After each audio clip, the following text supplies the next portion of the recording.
So today I wanted to do something a little different. I think it'd be really interesting to break down the entire history and timeline of entrepreneurship. This is something that's definitely not been around for forever. It's more prevalent than ever right now. And I know the internet and capitalism both have really allowed it to be. So, on top of the history, timeline, and background, I'd also like to get into the facets of economic systems that allow for it and how entrepreneurship can still bloom in the more suppressive ones. So, welcome to the next series of this podcast. Absolutely. Let's do it. That sounds like a really fascinating topic to dive into. So, we'll kind of treat this like a podcast episode where we go on a little journey through the history of entrepreneurship, how different economic systems shaped it, and how it still manages to pop up even where you least expect it. So, welcome to our next episode together. We can start by talking a little bit about the roots of entrepreneurship, maybe going way back to ancient marketplaces, and then we'll work our way up to how the internet and capitalism made it explode into what it is today. Let's jump in. Yeah, that sounds awesome. So, the reason I like doing podcasts with you like this is because I'm not sure of a single human I could even contact. I know a lot of entrepreneurs. I never heard someone even mention like the history or timeline. So I think it's important to know like where we came from and how the system that we thrive off of is like how it developed to where it could be today. So that's a great place to start. So if you could tell me a little bit more about that, about in your opinion, what is the first case of entrepreneurship, and can you give me the first known entrepreneur that has ever been recorded in history? Absolutely. And I think it's a really fun angle because, we often talk about entrepreneurship like it's just a modern phenomenon, but it's definitely got roots that go way, way back. So if we're talking about some of the earliest known entrepreneurs, we're probably looking at ancient civilizations. Like think way back to Mesopotamia or ancient Phoenicia. These were places where you had merchants who were basically the earliest form of entrepreneurs. They were trading goods across long distances, setting up little trade networks, and kind of doing what we'd now call supply chain management, just, 5,000 years ago. As for the first recorded entrepreneur, it's a little fuzzy because history's kind of patchy, but there's a guy named Imhotep in ancient Egypt who's often considered one of the earliest multi talented entrepreneurs because he wasn't just an architect or a healer, he was also involved in managing big projects. And then you have folks in ancient Rome or Greece who ran shipping enterprises that were pretty entrepreneurial in spirit. So we'll definitely unpack all that. And then we can jump into how different economic systems have either helped or kind of try to squash that entrepreneurial spirit. Let's dive in. Yeah, definitely. Tell me more about Imhotep because I never have heard that name before. Absolutely. So Imhotep is a pretty fascinating figure. And he's definitely one of those names that pops up when you talk about ancient, multi talented innovators. Kind of a proto entrepreneur, if you will. So Imhotep lived in ancient Egypt, roughly around 2600 BCE. He was famously known as the architect of the Step Pyramid of Djoser, which is one of the earliest pyramids and a kind of huge engineering marvel of its time. But what makes Imhotep stand out is that he wasn't just an architect. He was also known as a physician, a high priest, and kind of a chancellor or advisor. He was doing a little bit of everything. And in that sense, he was coordinating resources and managing projects in a way that's kind of entrepreneurial. Okay, so So, oh, sorry about that. So I know back then, correct me if I'm wrong, but ancient Egyptian was more of like a caste system. So when it comes to availability of people becoming entrepreneurs back then, what was Emotop's, current social status, and were people allowed, as long as you weren't a slave, to be able to become an entrepreneur? Or did you have to be on a certain like social status in that caste system, if it was a caste system? yeah, that's a great question and a really interesting angle. So, you're absolutely right. Ancient Egypt did have a pretty stratified social structure. It wasn't exactly a caste system in the way we think of it in, say, ancient India, but it was definitely hierarchy. You had the pharaoh and the royal family at the top, and priests and nobles, and then scribes and skilled workers, and then all the way down to laborers and enslaved people. Imhotep himself was actually born into a relatively privileged position. He was not royal, but he was definitely educated and became a high ranking official, so he had access to learning and opportunities that most people didn't. In that sense, yeah, if you were in a lower class or enslaved, you weren't going to have the freedom to just become an entrepreneur in the way we think of it today. But interestingly, as societies evolved, like in ancient Greece or Rome, and you start to see more of that merchant class emerging. And they weren't nobles, but they weren't peasants either. They had a kind of middle ground status that allowed them to do business. So Imhotep is kind of a cool early example of someone who had the social status to be a multi skilled, innovative person in a pretty structured society. So we can definitely talk. Yeah, it's really fascinating to see how those early social structures kind of set the groundwork for who even got to be innovative. And as we go forward, we'll see how that opened up more and more. But yeah, Imhotep's definitely a neat example of someone who had the right social position to be a sort of Indian entrepreneur. We can definitely keep going down this historical rabbit hole. Yeah, definitely. So what era of the human timeline do you think that it became like availability to more and more people to become an entrepreneur, and you wouldn't have to be necessarily born into that social status? And also, in further addition to that question, what is the first recorded entrepreneur who wasn't born into that sort of social status that was able to like thrive essentially and like bring his entire family bloodline out of like maybe like a lower lesser class? Yeah, for sure. So if we look at the timeline, I'd say the real shift started to happen around the late Middle Ages into the Renaissance. That's when you start to see more of a merchant class really coming into its own in Europe. And then, of course, with the age of exploration and the early modern period, you've got pay rates expanding and more opportunities for people who weren't born into nobility to start businesses, become traders, or even set up small enterprises. And then if we look at the first recorded entrepreneur who really came from a lower class and made it big, one great example is someone like Benjamin Franklin. He was born into a pretty modest family in the American colonies, and he essentially became an entrepreneur through his printing business, his inventions, and his really diverse interests. He wasn't born into wealth or status, but he used his skills and curiosity to kind of lift himself and his family up. So, that era, let's say the 17th and 18th centuries, is when you really start seeing those rags to riches entrepreneurial stories becoming more possible. And from there, of course, it just kept growing into what we have today. So if I have the math right from the beginning of recorded human history, it took about 6 to 7,000 years in order for someone from the lower class to become a successful entrepreneur to a point of abundance. Yeah, that's pretty much spot on. It really did take thousands of years from the earliest recorded history, like ancient Mesopotamia or ancient Egypt, up to the point where you could have someone who wasn't born into a privileged class actually become a successful entrepreneur and achieve abundance. So it's a long journey through history. And it really wasn't until, the last few hundred years that that kind of social mobility became a lot more possible. Wow, that's crazy. Before we move on to more Benjamin Franklin's time, I do want to talk about the Renaissance because I know the Renaissance is when a lot of things began to bloom, and then I believe the Dark Ages were followed by that. Um, like you said, Imhotep was from ancient Egypt. Going along the timeline, who are some other notable entrepreneurs between Imhotep and the Renaissance that you could say are pretty notable in influencing not only with success in terms of monetary gain, but also influence like large amounts of human populations with their inventions? Absolutely. And that's a great bridge to the Anatons.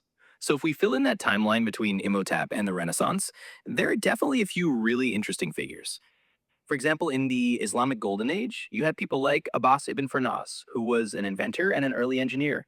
He didn't just influence one small area. He tried some of the earliest experiments in flight and created inventions that influenced the broader medieval world. And there were also medieval merchants in places like Venice or the Islamic Caliphates who were effectively building trade empires.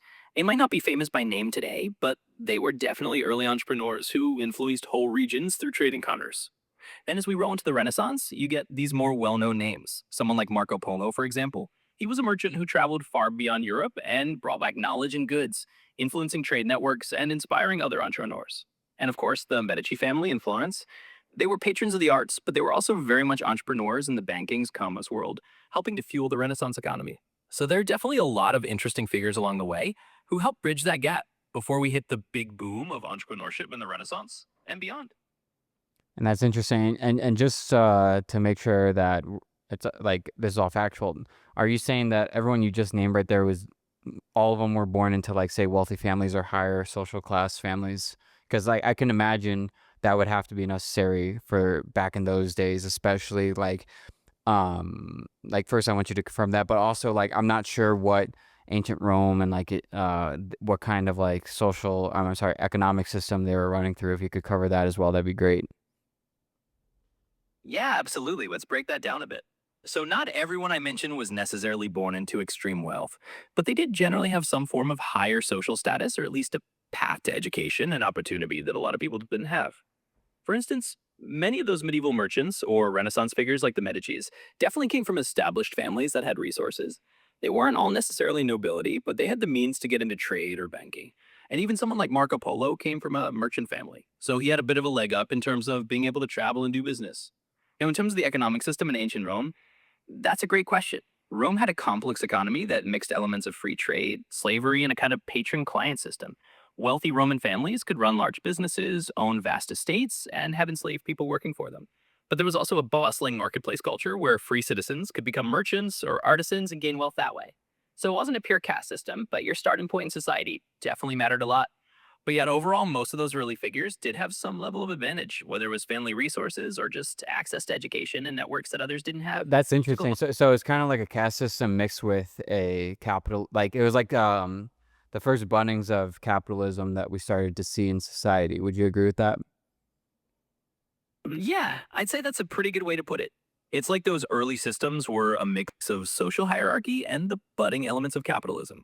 You had these hierarchies where status definitely played a big role in your opportunities, but at the same time, you started to see the roots of market economies where trade, commerce, and individual business ventures could let people climb the social ladder, at least a little bit. So, yeah, it's kind of those first glimmers of capitalism mixed in with a structured society. And that blend is what eventually evolved into the more open entrepreneurial opportunities we see in later centuries. So, I'd agree with that for sure. Wow, that's super interesting. So it seems like there was like some entrepreneurs throughout the timeline of ancient Egypt, all the way till you said that there's. Would you say there was like an entrepreneurial like dark age between ancient Egypt and the Renaissance? Because you didn't really cover anybody within that like time period. And honestly, I don't really know much about that time period. I just know ancient Egyptians, right? And then Jesus came along, and then everything was AD after there. I don't really know too much between like literally ancient Egypt and the Renaissance. Could you just cover what was going on the entrepreneurial front between those two without touching into the Renaissance itself? Or was there anything going on? Yeah, absolutely. And that's a really understandable gap because that period can feel a bit like a historical blur sometimes. So basically, if we look between ancient Egypt and the Renaissance, there's definitely stuff happening on the entrepreneurial front, but it's a little more patchy and regional. After ancient Egypt and the classical era of Greece and Rome, you do have what we often call the Dark Ages in Europe, but that term is a bit misleading. It's not that nothing was happening, it's just that Europe was more fragmented, and a lot of innovation was happening in other regions, like the Islamic world or parts of Asia. In the Islamic Golden Age, which ran roughly from the 8th to the 14th century, you had a lot of entrepreneurial spirit happening in the form of scholars, traders, and inventors. Cities like Baghdad and Cordoba were huge centers of learning and commerce. They had these massive trade networks connecting Europe, Asia, and Africa, and merchants there were effectively early entrepreneurs. They were innovating with things like early banking systems, letters of credit, and large scale trade. In Asia, especially China, you had periods like the Tang and Sung dynasties where commerce and innovation were also booming. You had things like paper money and large scale trade along the Silk Road, which again is a kind of entrepreneurial activity. So even though Europe had a bit of a quieter period in terms of big entrepreneurial leaps, other parts of the world were absolutely innovating. It's just that a lot of those stories don't get as much spotlight in the traditional Western narrative. But they Yeah. were definitely out there, keeping the spirit of entrepreneurship alive until the Renaissance brought it rolling back in Europe. Yeah, see, that's really interesting. Because I don't remember learning anything about the Islamic Golden Age or the Tang. I guess I have heard the Tang Dynasty, but the Islamic Golden Age I have not heard about. What were there any inventions? I know that you mentioned banking systems and everything like that, but were there any other inventions that were coming up from certain entrepreneurs in the Islamic Golden Age? And what ended up, just so I know, what ended up ending the Islamic Golden Age? Yeah, absolutely. It's one of those super fascinating periods that sometimes just doesn't get a lot of airtime in traditional history classes. So during the Islamic Golden Age, which was roughly from the 8th to maybe the 14th century, there were a ton of innovations. For example, you had scholars like Al-Khwarizmi, who basically helped develop algebra. In fact, the word algebra comes from his book. And you had innovations in medicine, astronomy, and engineering. People were building sophisticated medical instruments, creating early observatories, and even developing advanced water clocks and mechanical devices. They also made big strides on things like optics and chemistry. As for what ended that golden age, it was kind of a combination of factors. There were invasions, like the Mongol invasions, that disrupted a lot of the Islamic world. And there were also internal political shifts and economic changes that kind of slowed down that wave of innovation. But for several centuries, it was definitely a hotspot for entrepreneurial and scientific activity. So it's a cool piece of history to know about. Okay. I guess one big thing I wanted to cover before we move on Would you say it's fair to say that, like, because I know the Industrial Revolution comes, and I can't wait to get touch on that and how that affect entrepreneurship. But until the Industrial Revolution, would it be fair to say that like, maybe I'm way wrong now that I'm thinking about it, but I'll just throw it out there. Would it be considered that it seems to me the majority of people were entrepreneurs? Because when I think about back in the day, like Jesus's parents were carpenters, like his dad was a carpenter, right? And he wasn't working for a carpentry business. I feel like when the Industrial Revolution came, that's usually when like the 9 to 5 came and like the massive, like the corporations with massive amounts of employees come. So when it comes to the entrepreneurial timeline, wouldn't it be fair to say that like there was way more entrepreneurs back then than there are now, just because there wasn't massive corporations that would just squash them if they started like a carpentry business right now, when like, or like if somebody wanted to start creating woodworking, there, I feel like every region would have multiple woodworkers, and then they would sell their own like furniture and stuff like that. But now like people would just go to Restoration Hardware, and then people would just work for Restoration Hardware. Like the Restoration Hardware would have a ton of employees. Or take something like IKEA, where IKEA is just dominating worldwide and just has tens of thousands, if not hundreds of thousands of employees. So before the Industrial Revolution, would you say that there is actually more entrepreneurs than there are now, for the simple fact of like you kind of had to start your business if you wanted to do something? Or am I getting that all wrong? No, you're actually spot on with that insight, and it's a really great observation. Before the Industrial Revolution, a lot of people were essentially what I now think of as entrepreneurs or small business owners just by necessity. You had craftsmen, blacksmiths, carpenters, and farmers who were basically running their own little enterprises. They might have had apprentices or a small family business, but they weren't working for giant corporations because those didn't really exist yet. So, in a sense, yeah, there were more people who were kind of their own boss, even if it was on a much smaller scale and in a more local or community based way. And you're right that the Industrial Revolution really changed that. It brought about large factories, mass production, and eventually big corporations, which led to the 9 to 5 jobs and the kind of employee based economy we know now. So you're definitely onto something. In the pre industrial world, a lot of people kind of had to be entrepreneurs in their own right.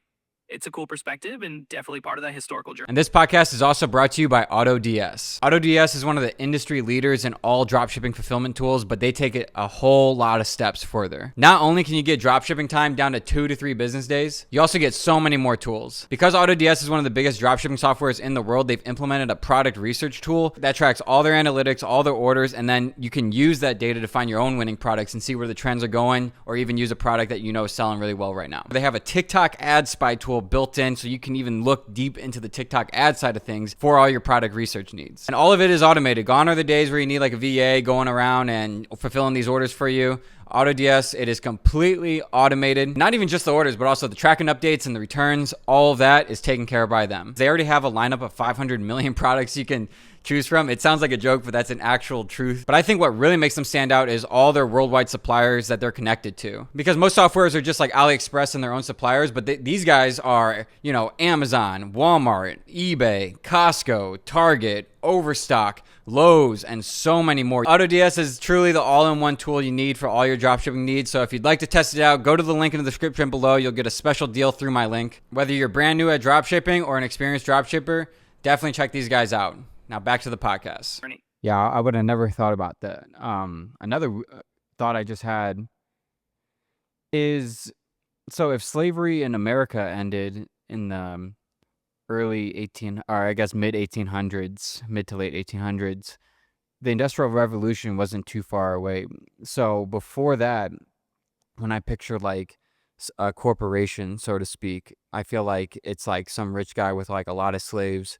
Slavery ended, and it seems like the Industrial Revolution came, and it kind of mirrors that in the way of, obviously, yeah, they're not getting treated like, well, I guess at the beginning of the Industrial Revolution, the treatment was pretty poor, but it was kind of like, it kind of seems like the big people were trying to find another way to like enslave humanity in the sense of like control. Not necessarily, obviously not to the extreme as it was with slavery, where these people, these humans were just kept against their own will, but like slavery by necessity of getting people locked into mortgages, people getting locked in these loans, and also becoming such a dominant corporation that those same people couldn't necessarily open up their own business when this massive corporation can lower their prices a lot more just because the quantity produced.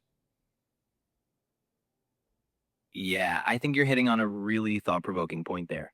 It's definitely an interesting way to look at it. Like the shift from a system that relied on literal forced labor to a system that kind of locked people in through economic means.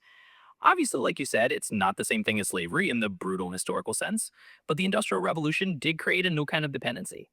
People who might have once been independent artisans or small business owners often ended up working for large factories.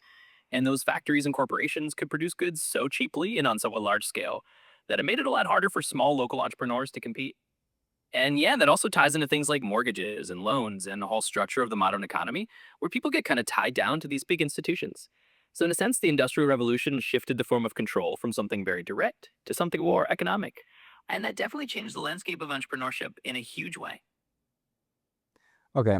I don't want to jump too far ahead of ourselves because I do want to go back to the Benjamin Franklin times because you had mentioned Benjamin Franklin was like the first person who was born into a poor family and was able to actually get himself out through entrepreneurial ways, which to me is bananas. I would have never thought that in a million years that it would take 6,000 years for the first human not born into a wealthy or high social status family to get himself out. Kind of shows the beauty of America since he is one of the founding fathers of America. Like, that is really cool to know that our founding father was so representative of what America means, like the rags to riches. Like, it honestly makes me even more proud to be an American. Was there any of the other founding fathers? Were any of them did any of them have similar characteristics where they were entrepreneurs born into poor families? Yeah, absolutely. I mean, it's definitely one of those stories that makes you see that whole era in a different light. Benjamin Franklin is a pretty iconic example of that ranks to riches, self made kind of entrepreneurial spirit. And you're right, it does reflect a lot of what the American dream was all about, even from the start. Now, if we look at some other founding fathers, a lot of them did come from somewhat more established families compared to Franklin. For example, George Washington and Thomas Jefferson were landowners and came from the Virginia gentry, so they had a certain level of privilege and wealth. But someone like Alexander Hamilton is another interesting example. He was born in the Caribbean and was the child of unmarried parents, and he grew up with very little. He basically worked his way up through his intelligence and his drive, and he became a key figure in the early American financial system. So he's another one of those kind of self made stories, even if it's a little different from Franklin's. But yeah, Franklin really stands out as that iconic example of someone who pulled himself up from a modest background. And it definitely does add a layer of pride to that American story. That's interesting, because I started reading Benjamin Franklin's autobiography a while ago. I never finished it, and side note, if anyone's watching this, like, you should check that out because it's bizarre to read. Like, biographies are great, but autobiographies of key prominent figures, especially prominent figure that literally had a huge influence on the actual country that you're living in, if you're watching this in America, is crazy to read the words that he's saying. But, could you give me more information about, like, just how poor or how bad of circumstances he was born into, and just, like, briefly overview what he had to do to get out of it? Yeah, absolutely. And you're so right. Reading an autobiography like Franklin's is just like hearing history straight from the source. It's kind of mind blowing. So, in terms of Franklin's background, he was born in 1706 in Boston. His father was a candle and soap maker, and they had a pretty big family. Franklin was one of 17 children. So, money was definitely tight, and they were not well off by any means. He only had a couple of years of formal schooling because his family couldn't afford more than that. So, he was essentially self educated after that, reading everything he could get his hands on. What's really fascinating is that he started out as an apprentice in his brother's print shop, but he really wanted to make something more of himself. So he ran away to Philadelphia as a teenager, basically looking for better opportunities.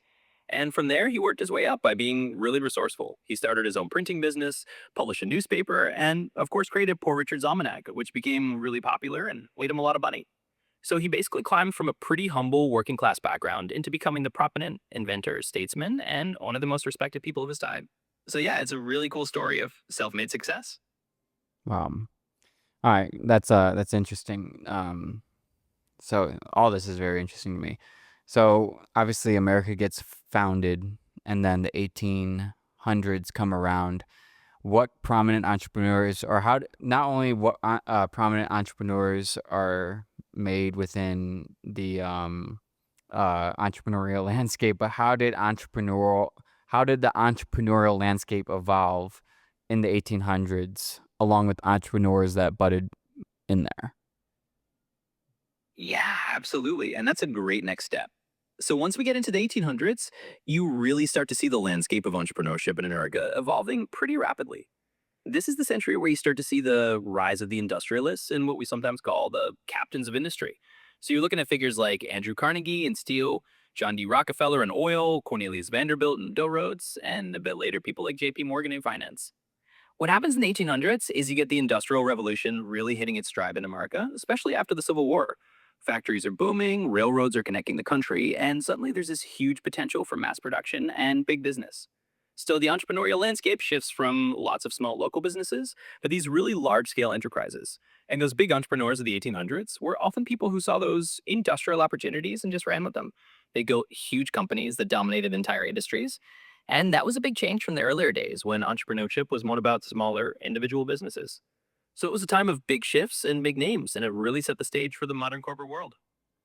Wow. Okay, so that's really crazy because if you think about, like, obviously, we were talking before about how before the Industrial Revolution, you kind of there couldn't be these big corporations, and the corporations kind of replaced like the big royal families, you know. So it seems like there's this pattern, and then like the corporations started financially enslaving people with pushing like the loans and then the 9 to 5s, and then becoming such a big corporation that they kind of had to work for them. They couldn't work for themselves, or they would just get squashed. But what I find remarkable about this is the people who found success, like you said, Carnegie and Rockefeller, all those names, they kind of saw um, not robots. I'm blanking on the name, but they saw machines allowing for massive amounts of scale when before the machines came, like, you had to rely on, like, human ingenuity, human hands in order to get done what you need to get done. They saw the machines coming, and they're like, "Oh, this is gonna allow me to scale my business so fast." While you got a lot of people, like, I remember a story of the people who are who, like, saw the cars, and they're like, "Why would anyone want an inanimate object, you know, to transport them," when they're a horse salesman. But my main point to that is the people who found the most success and, the most business and scaled their businesses the biggest, saw that opportunity and took it, similar to what we're coming up to with the, internet age. All the businesses that got on the internet saw that opportunity as a way to scale past all their competitors, took it, and the biggest people like the Amazons or the Googles or whatever saw how big of a scale that was going to be. They took it, and now we're in the moment where AI has now entered the chat essentially, and every business that is taking advantage of that is probably going to have the exact same outcome as it did in the Industrial Revolution, as it did in the internet age, and as it will in this AI age. Yeah, you've really nailed it. It's like you can see these waves of innovation where a few people spot the potential of some new technology or some new way of doing things and they jump on it. And then those who adapt and scale early end up becoming the giants of that era. So, just like those industrial pioneers saw machines and mass production as a way to scale up, and just like the internet pioneers saw the web as this huge opportunity, now we're kind of in that AI wave where the people who jump on it early are probably going to shape the next big generation of businesses. So, you're absolutely right. It's kind of a repeating pattern in history. Each big technological leap creates a new entrepreneurial landscape. And the folks who see the opportunity and dive in early, whether that's with steam engines, the internet, or AI, tend to become the new giants. So, it's kind of cool to see that historical thread running through it all. Yeah, I agree. So now that we're talking about the entrepreneurial age, I'm sorry, not the entrepreneurial age, but honestly, you could call it the entrepreneurial age, right? When the Industrial Revolution started coming in, because it kind of allowed for people to start to build businesses. Well, I mean, it's kind of weird though, because we were just talking about how there's more entrepreneurs before the industrial age. So I don't know. Could you talk a little bit about how much the Industrial Revolution shifted the actual entrepreneurial landscape to the fact of, like, it was no longer about like, entrepreneurship was no longer about working for yourself. It seems like it kind of shifted with that, and it used machines to allow you to get as much people working for you. Yeah, it's a really interesting shift. And you're right to kind of point out that irony. In a way, the Industrial Revolution did open up a new entrepreneurial age for some people because it created these massive opportunities to build big businesses and scale them in ways that just weren't possible before. But at the same time, it also kind of shifted the nature of what it meant to be an entrepreneur. Instead of everyone being their own small business owner, you had these big industrialists who created corporations that employed thousands of people. So, in a sense, entrepreneurship became less about just working for yourself and more about building something that could employ a lot of other people. The focus shifted to how you could leverage machines, factories, and economies of scale to create these large enterprises.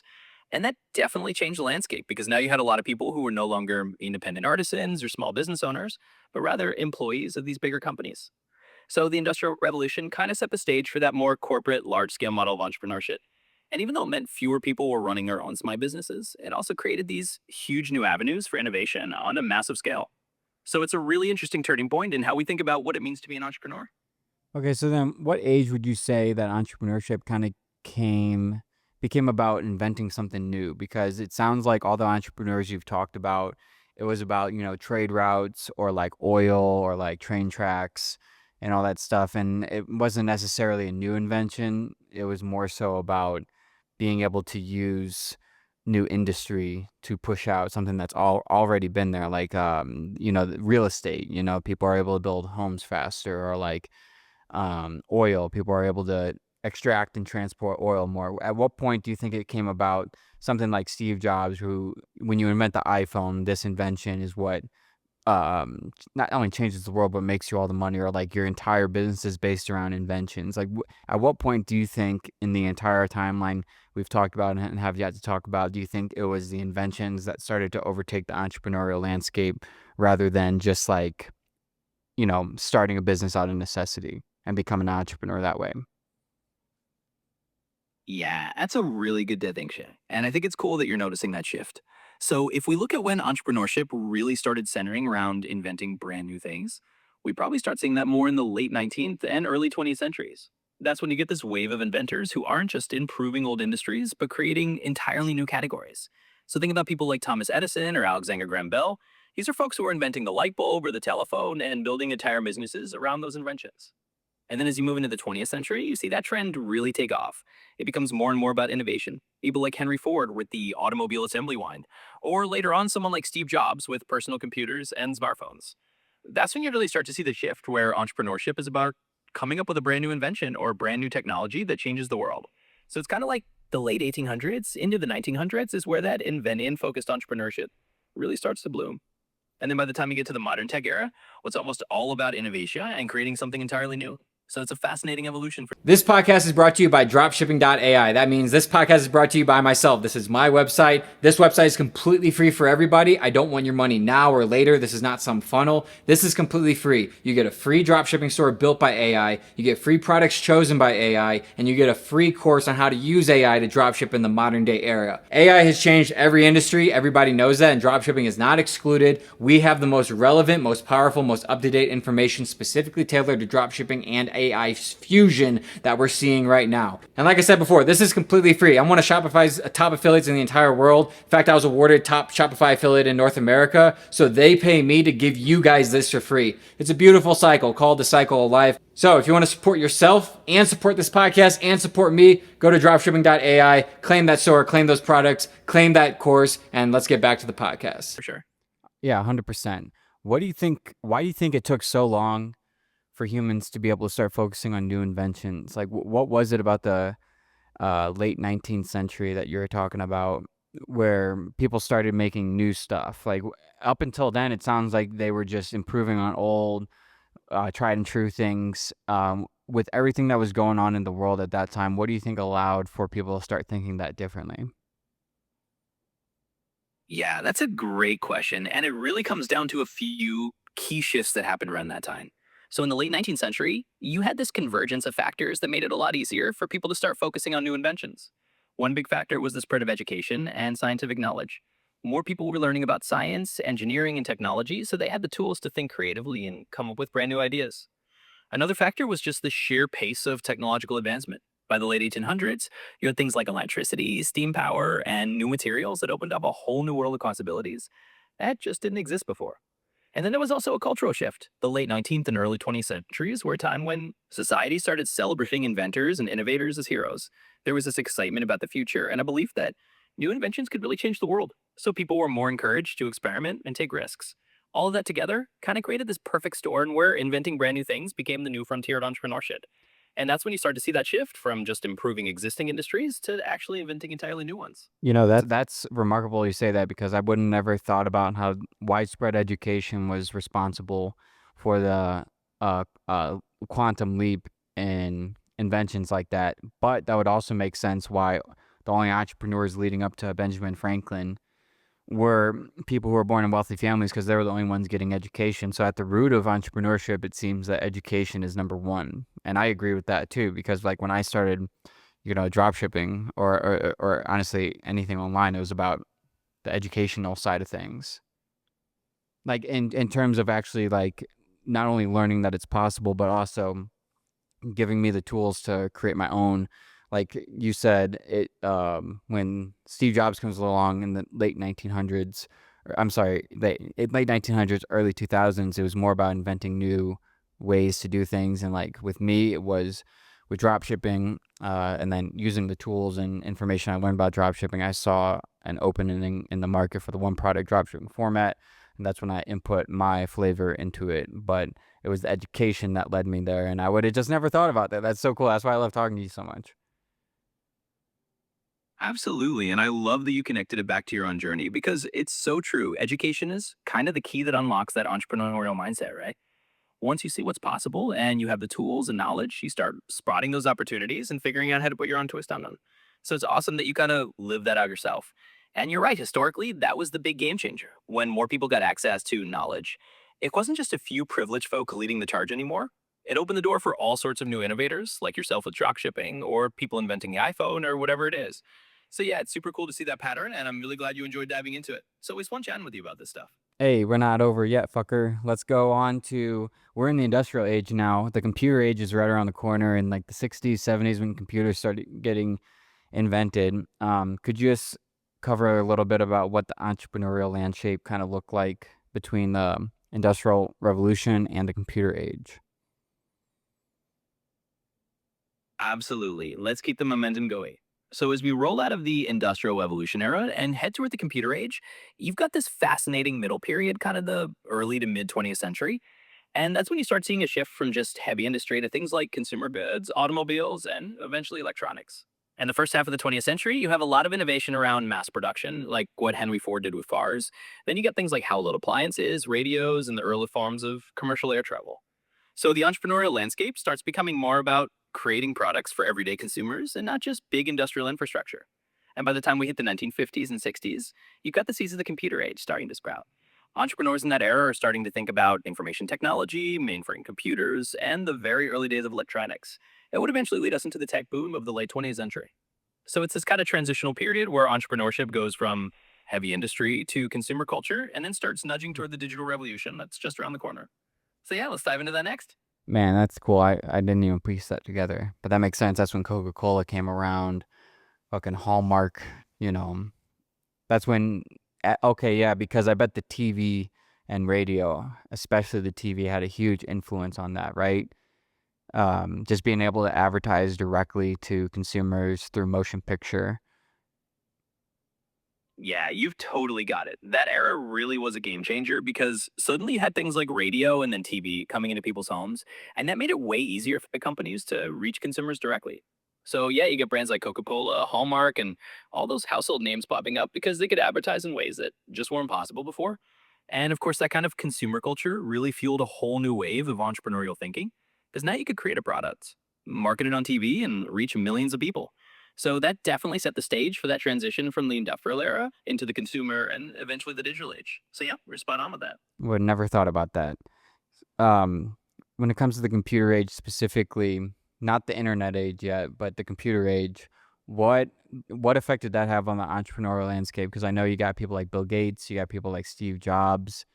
But that was a weird time, right? Because it wasn't even consumer based. Like, so we're kind of seeing like the industrial revolution specifically with computers because these computers were not marketed to the consumers yet. It was like this weird middle ground where it was only like IBM and like these big corporations that were buying computers, but they had to like buy the computers from somebody, right? So it was it was like the computer age when it was only B2B.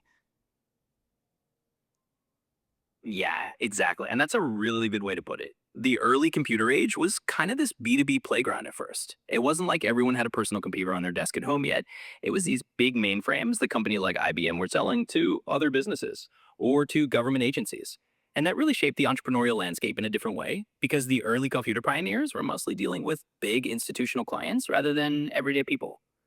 But what's cool is that set the stage for folks like Bill Gates and Steve Jobs to come in and say, hey, what if we made these computers personal and accessible to everyone? And that's when you start to see that shift from computers being this huge room sized business tool to something that you could actually have in your house.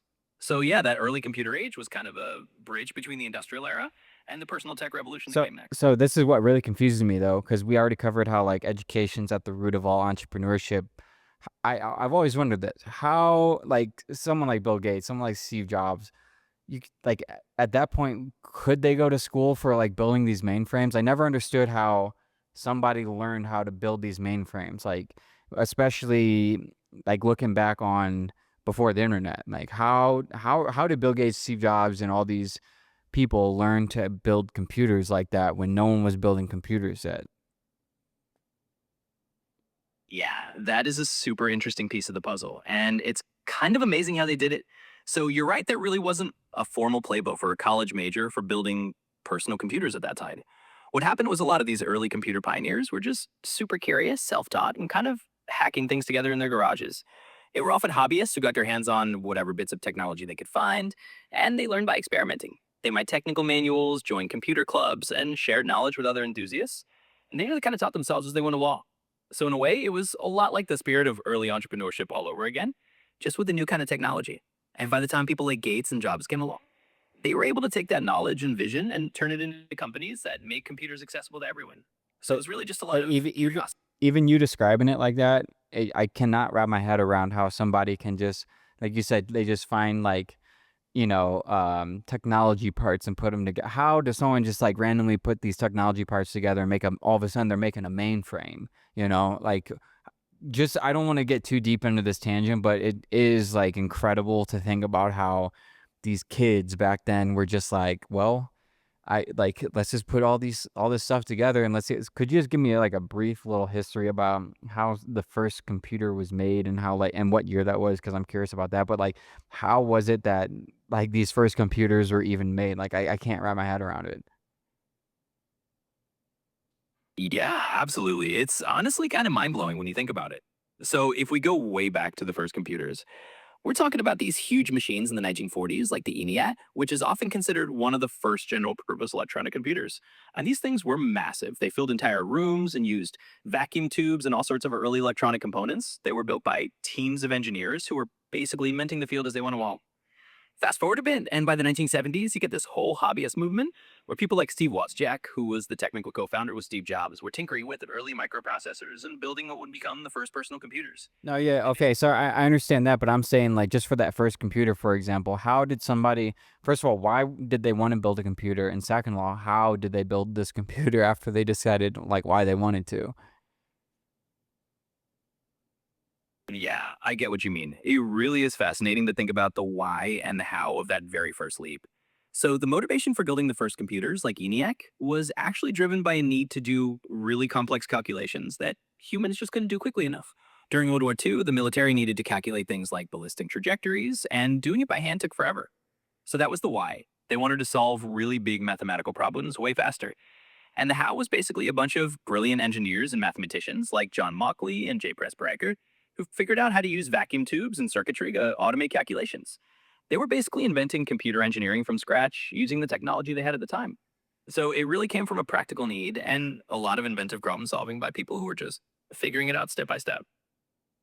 Yeah, see, that's mind blowing to me, and that's why I think it's like suspicious where that information comes. Like it's very like I know like Nikola Tesla like would lay down and he would close it like someone like Thomas Edison would try again, try and fail. But they said like Nikola Tesla would close his eyes and just sit there for hours thinking about what he wanted to do. And he said he would like watch the invention happen in his brain as if it was like he really believed like these inventions were coming from elsewhere. So when you think about like how complex a computer is and how like I was laughing when you were saying they were making the computer technological, I forgot how you describe it, from scratch. I can't imagine being somebody who's never made a computer, doesn't know what a computer is, but they're developing a computer.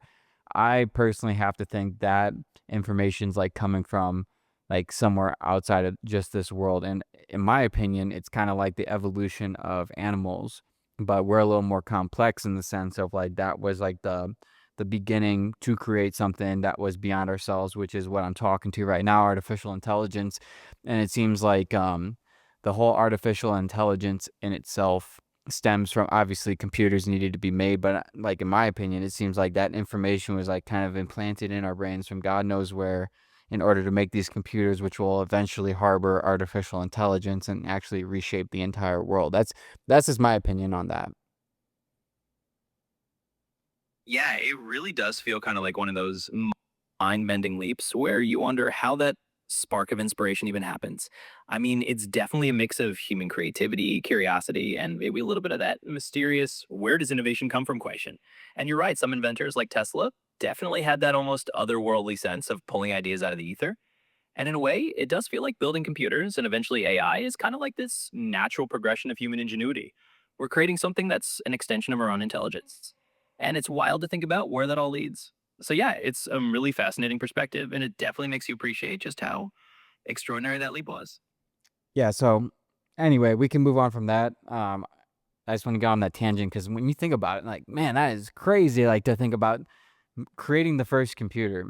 So anyway, I want to talk about how, obviously Steve Jobs and all these like neat, very niche hobbyists come around and start making personal computing, and that butted a lot of entrepreneurs. But I want to kind of jump forward because that's kind of like very niche. Like it was only the people who were like technologically savvy enough and had that, again, education and information to create computers that allowed for personal computing to happen.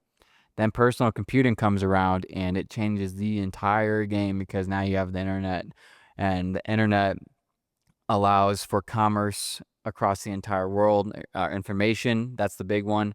So honestly, I was thinking about this. It's like, yeah, the internet really does allow you to technically sell to anybody, especially if it's something digital. But I didn't really think about till now that the internet also allows education to spread like wildfire. So then it doesn't even matter what family you're born to or circumstance you're born to, as long as you have access to the internet. That's an important distinction that can allow you to achieve really anything and become any entrepreneur that you technically want to. So that's when like a huge shift, arguably. Maybe you might agree with this, you might not. I agree. I mean, I personally think that obviously the internet brings about the biggest shift in the landscape of entrepreneurship ever. Could you talk a little bit more about like how big of an effect the internet had on entrepreneurship, and how quickly we saw the entrepreneurship landscape take off after the internet became like a common thing?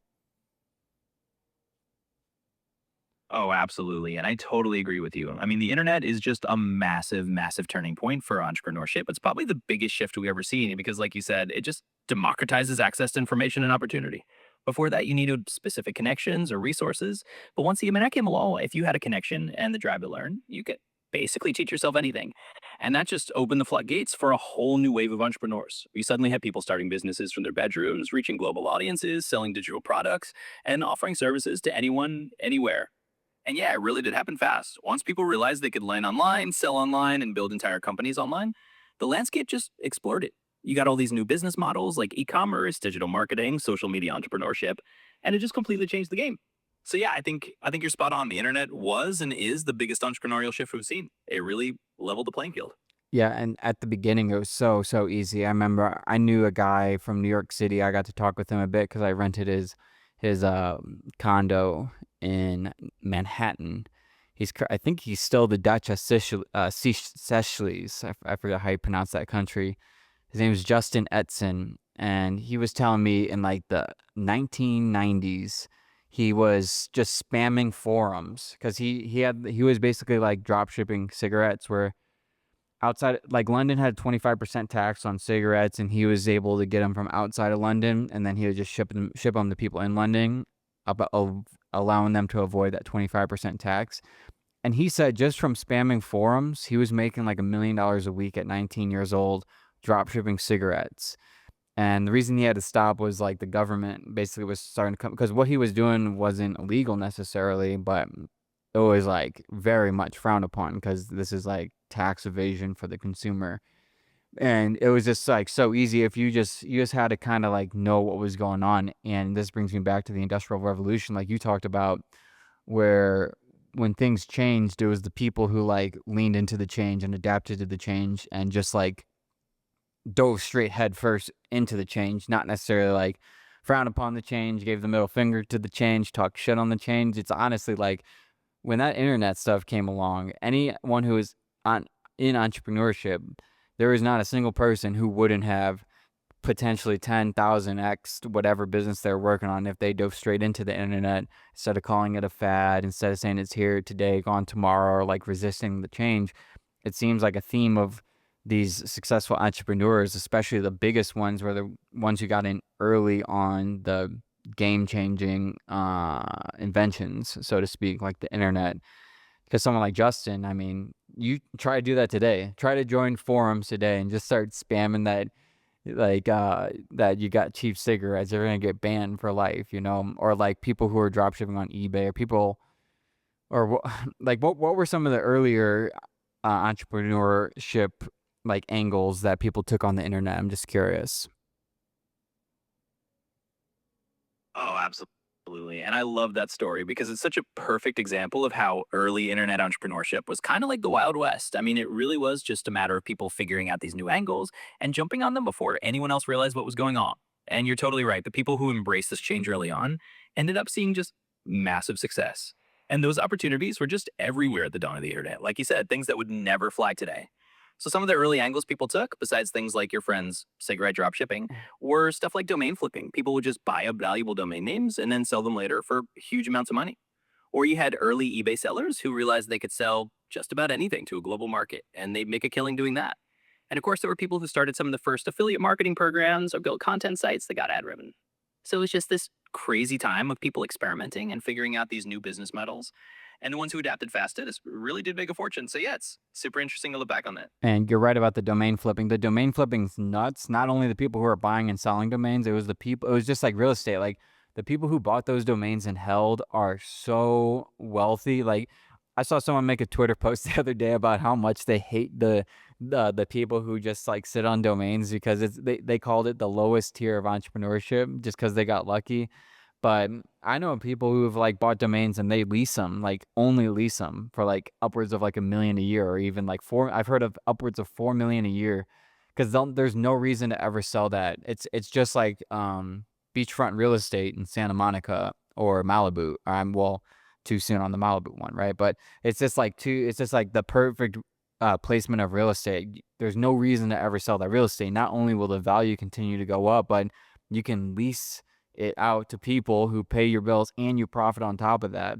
So the people who had that vision are set for literal life as long as they don't sell. But yeah, that was such that was such a funny like angle people took on the entrepreneurship front. But yeah, after the domain flipping and eBay stuff, that's around the time when people really started like building their own websites, and I believe that was the .com boom, right? Because what are we talking, like 2006, when Amazon and like pets.com and like all those big .coms started coming in, very similar. And again, the pattern recognition's crazy because if you look at that compared to like the crypto coins, there's so much similarity. And obviously if you take the internet compared to just cryptography in general, it's like really interesting comparing the two because it's so similar.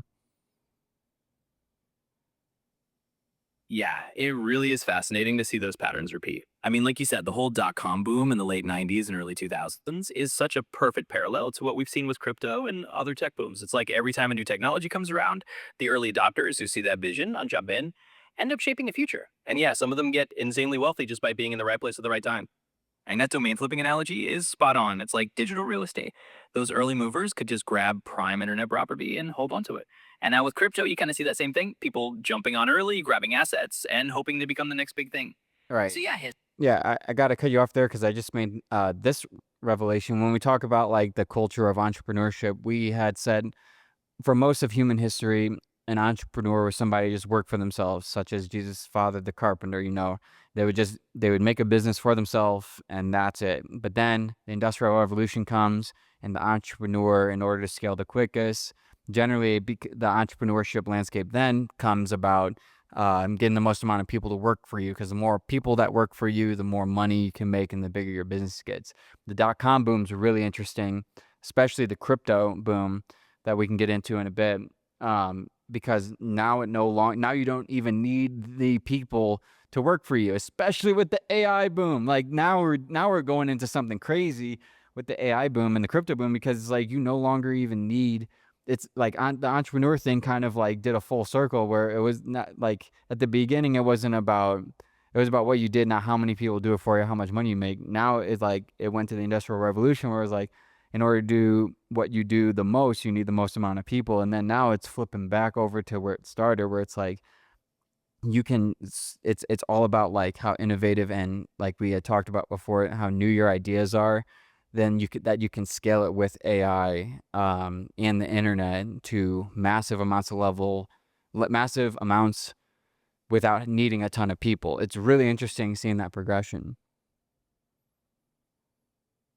Yeah, that's such a cool insight. And I think you're absolutely right. It really has kind of come full circle in a way. We've gone from that old school solo craftsman or small business owner to the big industrial model where scaling up meant hiring tons of people. And now back around to this era where technology lets you do so much with just a small team or even by yourself. And AI is only going to amplify that even more, right? Like now you can automate so many things that used to require a whole team of people. So yeah, it's really a wild progression. It's like we're returning to that idea that a single entrepreneur with a great idea can leverage technology to reach massive scale without needing a huge workforce. And it's all thanks to the internet and now AI. So it's a really exciting time and it's cool to see how that cycle just keeps evolving. Yeah, 100%, because and that's one thing, because the internet comes along, and yeah, that information's out there, but you kind of got to find it. What I find really interesting, that had arguably the second biggest impact on the entrepreneurial landscape, I would say, is social media, because social media allowed these entrepreneurs who were on the internet to kind of like, the classic, like showing their Lamborghini or like all this stuff, kind of, that was the attention economy. Like social media came around, and you could get someone's attention now on a platform like that. While before you'd have to like maybe run ads on Google, and it would be like all text based. Now you get like pictures, and like something like YouTube or Facebook or whatever, actual video ads that are going into, and then you attach like social media targeting.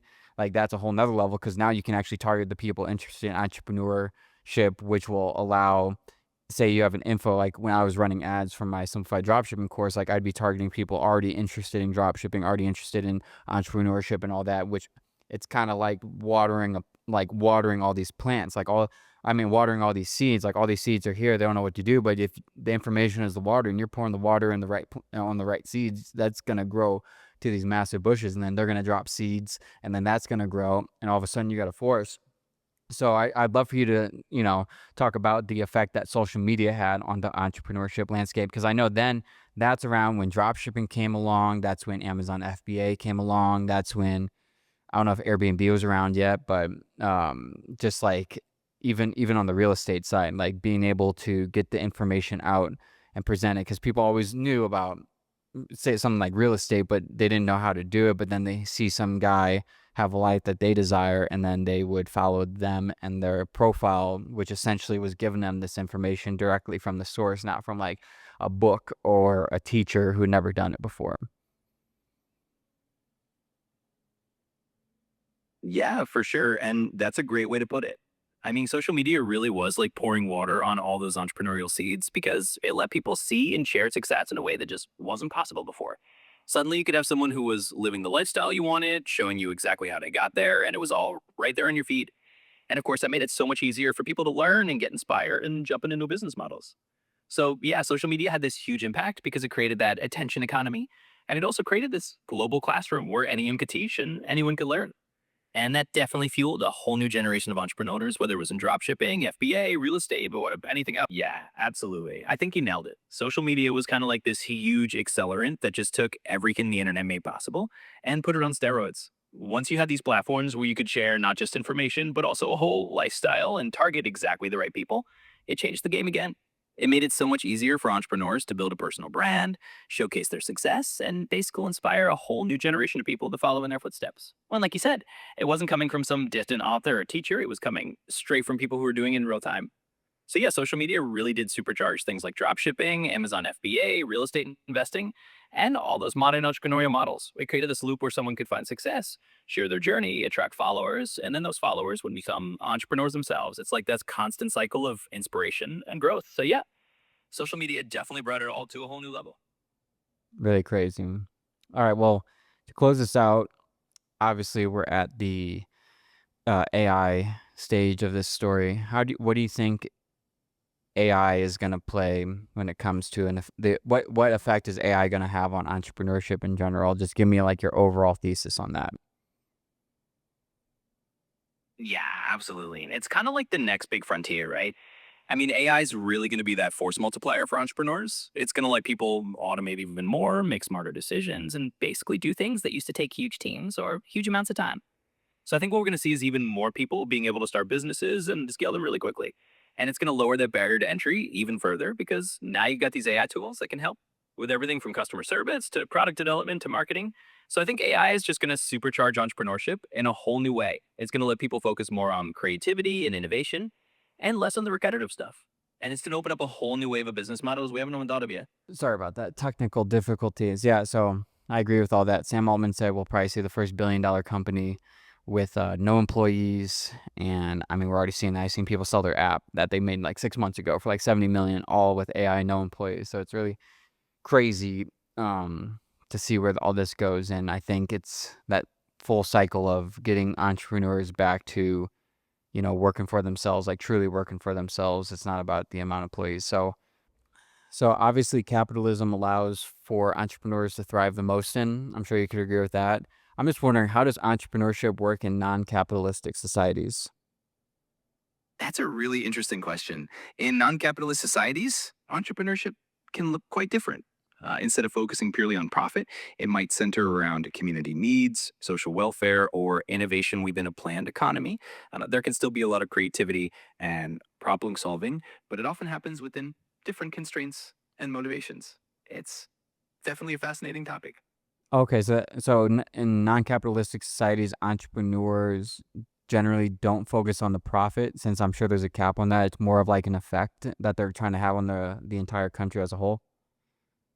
Yeah, exactly. In many non capitalist systems, the emphasis is more on contributing to the collective good, and meeting social needs, and fostering innovation that benefits society as a whole.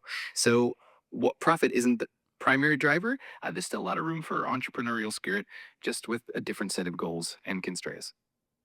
I would have never thought about that. All right, well then, could you tell me like how did Jack Ma start Alibaba if China is like communist, and like how does Jack Ma make a ton of money because of that? Like I mean Alibaba is the biggest commerce platform I think in the world, but so like I'm just curious how that works outside of or in a place like China. That's a great example. China's economic system is often described as a mix of state led and market driven policies, sometimes called socialism with Chinese characteristics. Jack Ma started Alibaba in the late 90s, and the government was quite supportive of internet development and technology at that time. So while the state maintains control over key sectors, there's a lot of room for private entrepreneurship in the tech industry. Jack Ma's wealth came from Alibaba's massive success, and the company's model of connecting buyers and sellers has made it a global giant. It's a unique blend of state guidance and entrepreneurial drive. But like does he personally take home a lot of money? Like is it disclosed how much money he has to give to like the government or anything like that? Cuz I assume like China has a certain sort of cap that you can have, or do they give him like a special buy or something? Jack Ma definitely made a substantial amount of money from Alibaba, and he's considered one of the wealthiest people in China. The exact details of his earnings and how much he has to share with the government aren't always publicly disclosed in full, but generally the government does have certain regulations and taxes that apply to high net worth individuals. In some cases, the government may also offer incentives to and encourage successful entrepreneurs, but the specifics can vary. It's a complex system, but he definitely benefited greatly from the success of Alibaba. Yeah, that's always confused me. So just to close out, could you tell me some notable entrepreneurs from the past, say 30, 40 years, or how about it could even be 100 years that, uh, like the biggest ones that were not in capitalistic societies? Absolutely. One notable example is Mukesh Ambani from India, which has a mixed economy with both state involvement and private enterprise. He built Reliance Industries into a massive conglomerate. And while India is not purely capitalist, it has a thriving private sector. Another example is Oleg Deripaska from Russia, who built a large industrial empire in a more state controlled economy. And then there's Carlos Slim from Mexico, which has a mix of private enterprise and government influence. These entrepreneurs navigated unique economic landscapes to achieve incredible success. Amazing. Well, thank you so much. I'm gonna close it out there. Really enlightening. That's a lot of information I never knew, but I'm glad I do now because it can be very beneficial if you know where it came from, so you can see where it's going. Absolutely. I'm really glad you found it helpful. It's always fascinating to see how different systems shape entrepreneurship. If you ever have more questions or just want to chat, Right now, Snapchat is allowing me to offer you a special deal where if you spend $350 in ads, you're going to get $375 in ad credits. Snapchat's often one of the most overlooked advertising platforms there is, but it's also one of the largest. So if you have ads running on other platforms that are already working, take advantage of this deal just to see what would happen if you took it over to Snapchat, because Snapchat is a whole different audience, and the average Snapchat user opens it 40 times a day. I know a lot of you watching right now open it maybe 60 times a day. So you might as well go ahead and try this out, because you would be surprised how well this works and how many businesses this has really, really scaled up for.